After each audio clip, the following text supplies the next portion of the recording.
Hello everyone, I hope you're well. Today's video features a very straightforward, easy to execute and very reliable hip throw. Now I know a lot of Aikido people have an inherent fear of the high fall and koshinegis in general, so I think this is a really good way of easing yourself in, both from an uke and from a tore's point of view. Now Sensei Paul breaks this down into a lot of detail. Have a play with it. If you've got any questions, leave them down in the comments. As always, thank you for watching and enjoy the clip.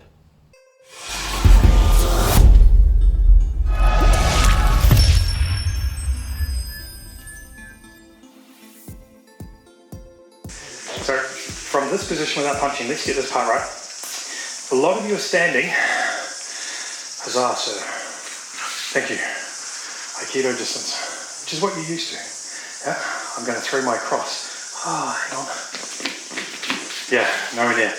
So it's a closer in space anyway. So I don't have all that space to create a big circle. So if my opponent is shorter than me, I'm coming over the top. If they're taller than me, I want to control his hips. Yep, and I do so from here, I'm just going to practice. It's the tallest you've been since ever. As I come through, I'm aiming to bring my right hip across.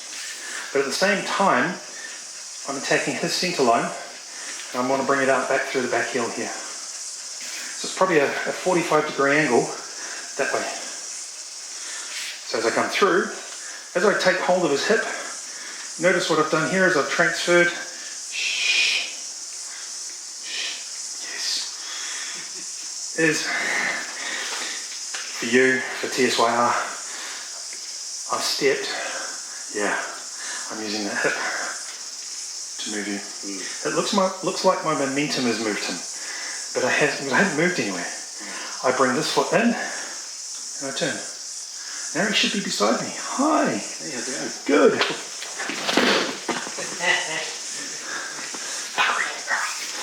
Yep. Don't do that to your sister.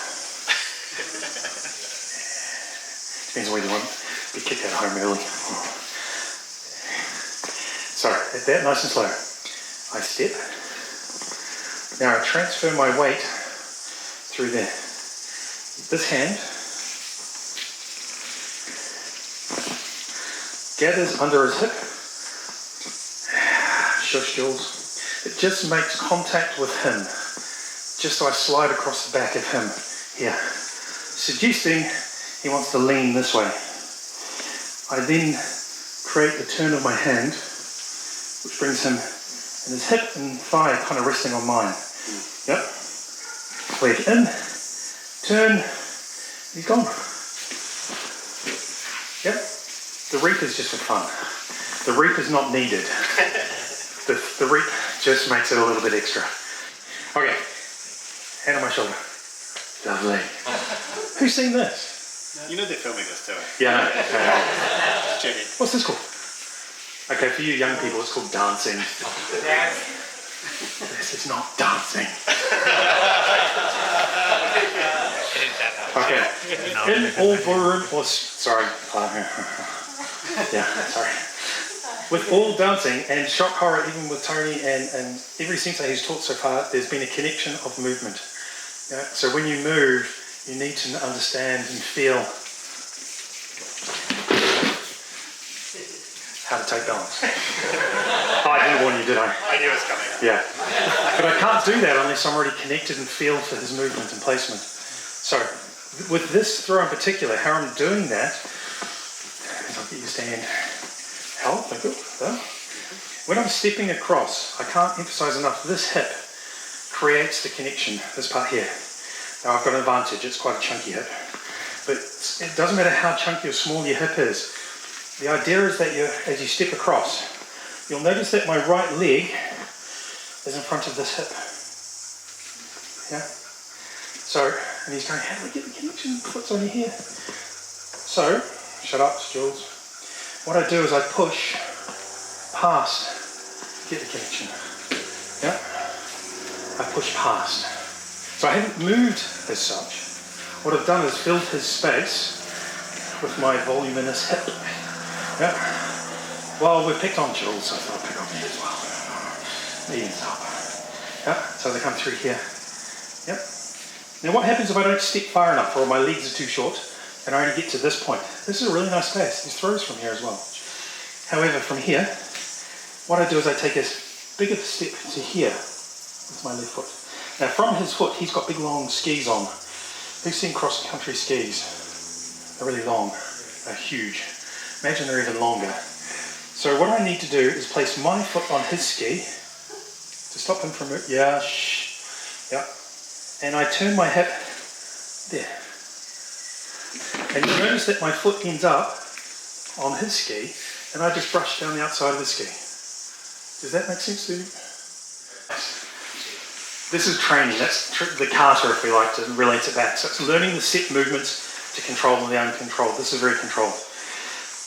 But there's also the uncontrolled. It gets a bit messy and a bit flowy in the real fights. But we're not going to get into the real fight, but I'll give you a couple of options. Yep. So he throws his little jab. I've sort of stepped out. I'm nervous. He throws the cross. I'm backed up. I'm sure I learnt to step in. I turned it off. There it is. And I learnt to step in. Didn't step in. Shit, now he's got a bugger.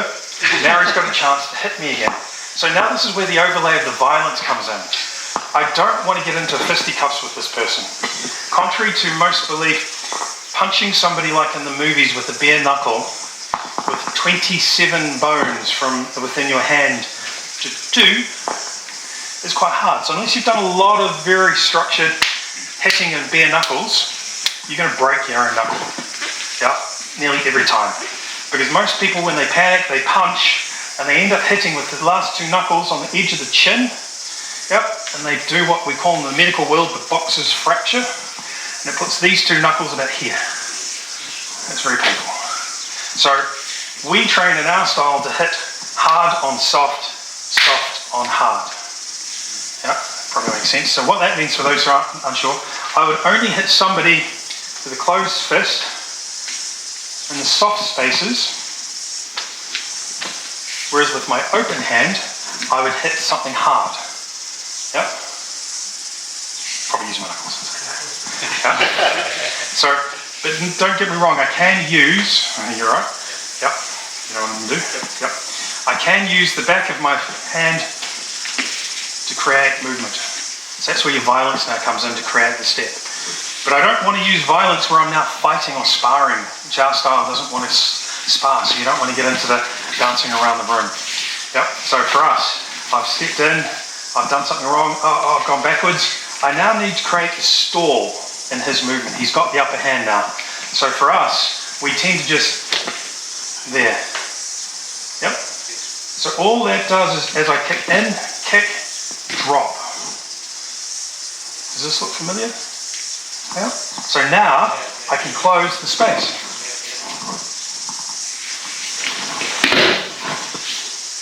Now I can close the space. So again, nice and slow. So he's jabbed.